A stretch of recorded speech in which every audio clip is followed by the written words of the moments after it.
What would happen if you were in a situation where it was life or death? Your life was at stake. Would you have the strength, the conditioning, and the overall ability to save yourself, or would you fail?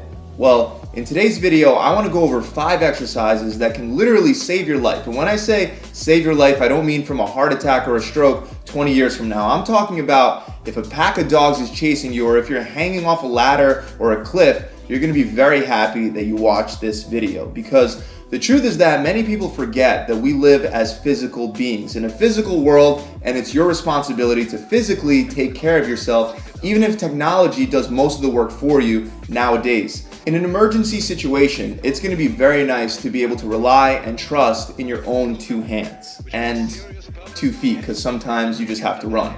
Let's start with the very first exercise that you should be doing in case of an emergency, and that's unilateral leg exercises. A unilateral leg exercise is basically just a fancy way of describing an exercise performed on one leg. Why would you want to do single leg exercises? Well, most athletic movements are single leg in nature, and unilateral explosiveness is a must for any fast movement. Whether you're running from a group of attackers or engaging them head on, having unilateral leg strength will help increase your speed, agility, and explosiveness so you can get out unscathed. One of the best unilateral leg exercises is the weighted Bulgarian split squat. You can do this exercise holding dumbbells at your sides or with a barbell on your back. One foot goes in front of the other, and the other foot gets planted behind your back on a bench, and then you go up and down in that lunge position.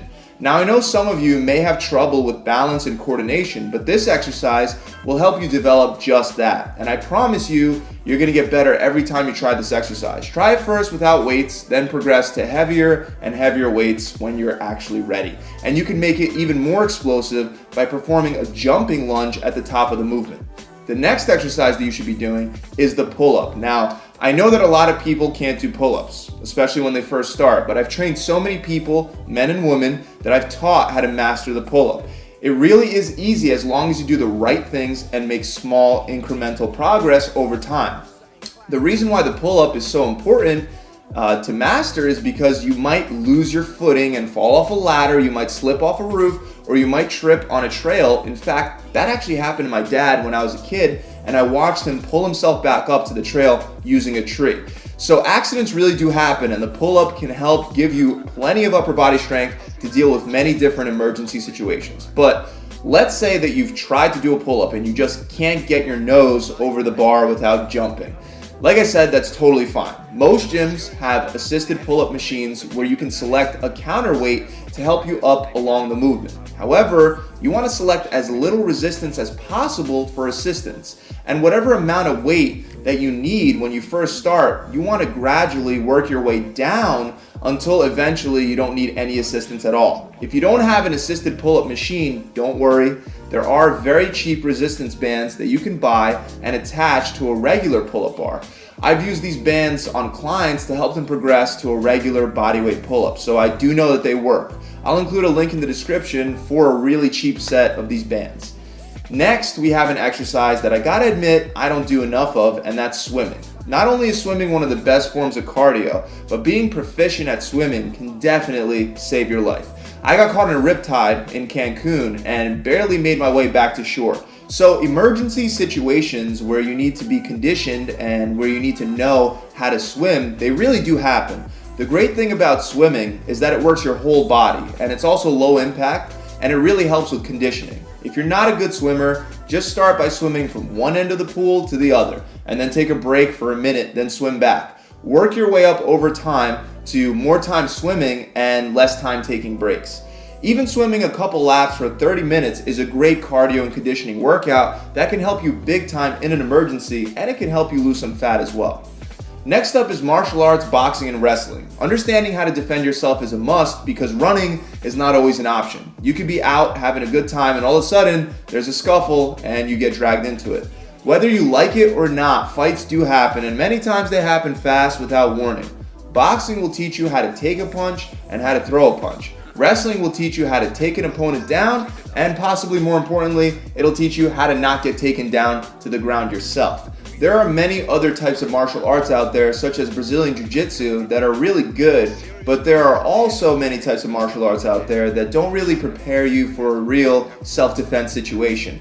Even a lot of the new cool boxing schools out there will only teach you how to hit pads and boxing bags. Even though this is better than doing nothing, hitting pads and boxing bags doesn't really teach you how to take a punch. So when picking where to train for self-defense, make sure that it's in an environment that mimics a real self-defense situation as closely as possible.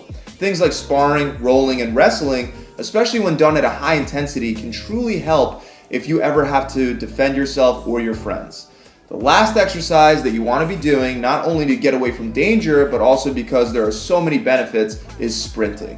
Many of you know that I'm a big fan of sprints, and the beautiful thing about sprints is that you don't have to do a lot of them to get a great workout. 15 minutes of on and off sprinting is enough. Sometimes you have to pick your battles, and standing your ground may not always be the best option.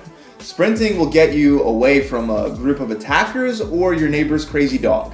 It'll also help you increase your conditioning, your stamina, and your leg strength.